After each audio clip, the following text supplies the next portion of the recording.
स्वागत है आपका हमारे चैनल नेक्स्ट रन स्पिरिचुअल में और मैं हूं आपके साथ श्रुति। आज हम अपने इस रिपोर्ट में बात करने जा रहे हैं कृष्ण लीला की। जैसा कि हमने पिछले वीडियो में कृष्ण लीला की कुछ बातें आपको बताया हमने। श्री कृष्ण कहते हैं कि बाबा अब संकट टल गया है, आप सभी लोगों को इस गुफा से बाहर निकाल कर ले जाइए। देखो सारे बादल छट गए हैं, कैसी सुंदर धूप निकल आई है। अब सब लोग निश्चिंत होकर अपने अपने घर जा सकते हैं, चिंता की कोई बात नहीं। सभी किशन कन्हैया की जय, गोवर्धन गिरधारी की जय, जय जयकार लगाते नाचते गाते बाहर निकल जाते हैं। तो चलिए बताते हैं कि आगे की लीला में क्या होता है। बता दें कि उधर आसमान में इंद्र का पाठ चलता रहता है। पाठ के पूर्ण होते ही इंद्र को चारों ओर श्री कृष्ण ही नजर आते हैं। वे त्राहिमाम करते हुए नीचे आकर प्रभु के समक्ष हाथ जोड़कर खड़े होकर कहते हैं, रक्षा करो प्रभु, रक्षा करो, मुझे क्षमा कीजिए प्रभु। प्रभु इंद्र को उपदेश देते हैं और फिर वहां गायों की जननी कामधेनु सुरभि माता प्रकट होकर कहती हैं, कामधेनु सुरभि देवी प्रकट होकर कहती हैं कि हे दीनदयाल, आप इन्हें क्षमा कर दीजिए। प्रभु उन्हें क्षमा कर देते हैं तो इंद्र कहते हैं कि आपसे मेरा एक निवेदन है कि कुंती के गर्भ से उत्पन्न हुआ मेरे एक पुत्र है, उसका नाम है अर्जुन, आप उसे अपनी सेवा में स्वीकार कीजिए। प्रभु और उसकी रक्षा का उत्तरदायित्व आप ही को सौंपता हूँ। श्री कृष्ण इस निवेदन को स्वीकार कर लेते हैं। बता दें आपको कि हमें यह पूरी जानकारी वेबसाइट्स और अन्य जगहों से प्राप्त हुई है। फिर देवी सुरभि के निवेदन पर श्री कृष्ण का गायों के इंद्र के रूप में अभिषेक करते हैं स्वयं इंद्र। फिर इंद्र कहते हैं, भगवान आज से आपका नया नाम गोविंद हुआ।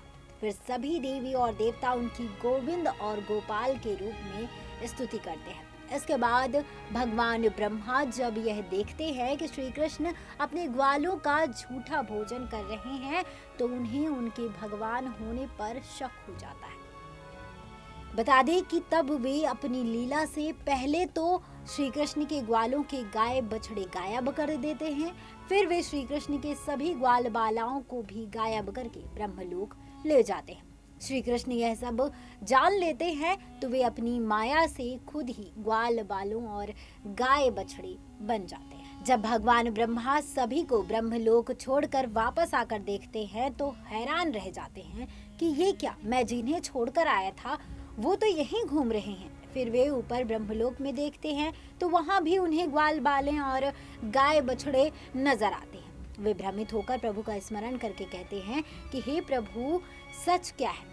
जब उन्हें सच्चाई का पता चलता है तो वह त्राहिमाम करते हुए श्री कृष्ण के चरणों में गिर पड़ते हैं। बता दें कि हमें पूरी जानकारी वेबसाइट्स और अन्य जगहों से प्राप्त हुई है। तब कंस कहता है कि क्या हमारे किसी गुप्तचर ने ये कांड अपनी आंखों से देखा है। तब एक सेवक बताता है कि नहीं महाराज, उस दिन हमारा कोई गुप्तचर वहां नहीं था, क्योंकि उसी दिन आंधी और तूफान का बड़ा जोर था। यमुना में बाढ़ आई हुई थी, हमारा कोई भी गुप्तचर नदी पार नहीं कर सकता।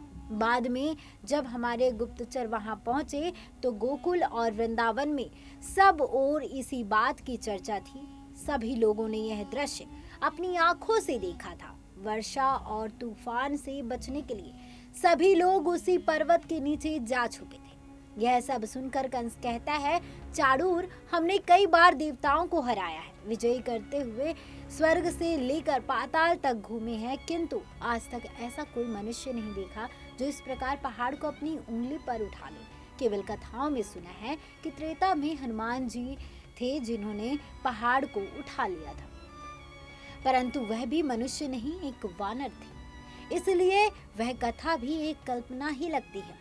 तब चाणूर कहता है कि महाराज, वह कथा भी कल्पना थी और ये कथा जो हमारे नायक सुना रहे हैं केवल एक अफवाह मात्र है। तब कंस कहता है कि तो क्या सभी गांव वाले झूठ बोलते हैं। चाणूर कहता है कि हो सकता है। तब कंस कहता है क्यों।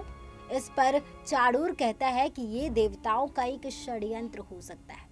बालक के बारे में ऐसी अफवाहें फैलाकर वो आपको अपने लक्ष्य से पथ भ्रष्ट करना चाहते हैं। कंस कहता है अर्थात। चाणूर कहता है अर्थात यह है कि यदि विष्णु ने कहीं जन्म लिया है तो उसे आपसे बचाने के लिए आपकी दृष्टि से दूर रखा जाएगा। नीति तो यही कहती है। इसका अर्थ यही है कि कृष्ण के बारे में जो अफवाहें फैलाई जा रही हैं केवल इसलिए कि आपका सारा ध्यान केवल कृष्ण की ओर हो जाए और असली विष्णु कहाँ पल रहा है आप उसकी तलाश ना करें।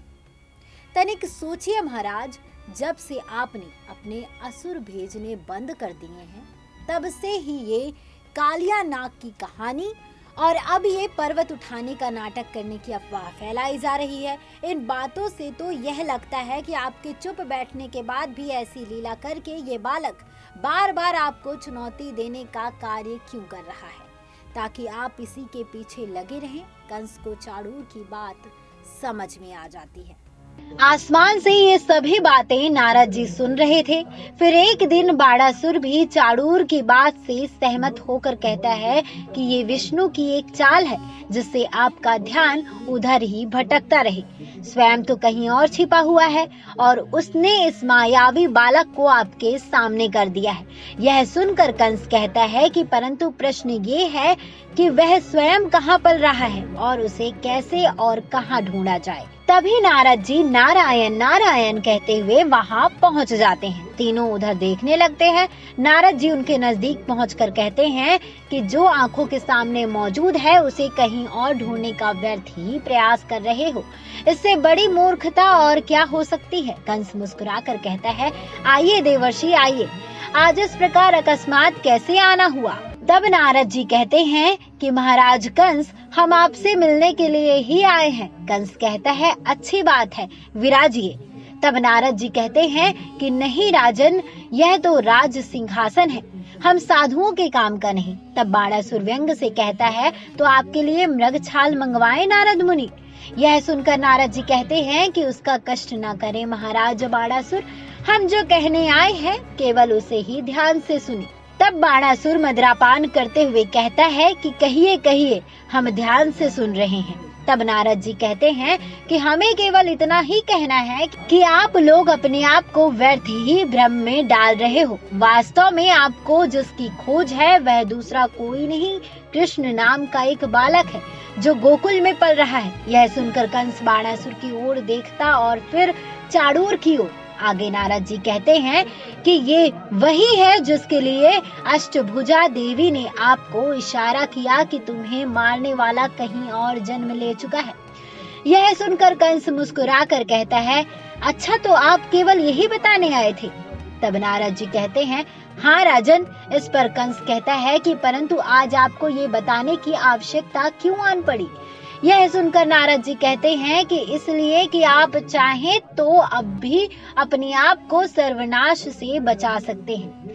इस पर कंस हंसने लगता है और कहता है, हमारे सर्वनाश के विचार से आप इतने विचलित हो गए।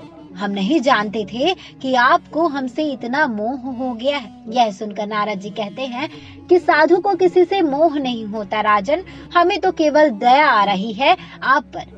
फिर नारद जी कालिया नाग पर नृत्य करना और गोवर्धन को उंगलियों से उठाने की घटना को बताकर कहते हैं कि वह बालक कोई और नहीं, स्वयं सच्चिदानंद भगवान है। उनकी शरण में जाओ तो तुम्हारा कल्याण होगा। नारद जी की बातें सुनकर बाणासुर कंस से कहता है कि इसे विष्णु ने आपके पास संधि के लिए दूत बनाकर भेजा है। महाराज जो शरण की बात कर रहा है ताकि आप डरकर उस छोटे से बालक के समक्ष अपनी सेना के साथ अस्त्र शस्त्र त्याग कर समर्पण कर दें। यह विष्णु की एक चाल है महाराज। फिर चाणूर भी अपनी पूर्व की बात दोहराता है। फिर तीनों मिलकर नारद जी का उपहास उड़ाते हैं और उनका अपमान करके उन्हें वहां से भगा देते हैं। आगे क्या हुआ बताएंगे आपको अगले वीडियो में। बता दें आपको कि हमें ये पूरी जानकारी वेबसाइट्स और अन्य जगहों से प्राप्त हुई है। ये जानकारी आपको कैसी लगी आप हमें कमेंट बॉक्स में कमेंट कर जरूर बताएं और इस वीडियो को ज्यादा से ज्यादा लाइक करें, शेयर करें और इस चैनल को सब्सक्राइब करें और देखते रहिए नेक्स्ट 9 स्पिरिचुअल। जय श्री कृष्ण।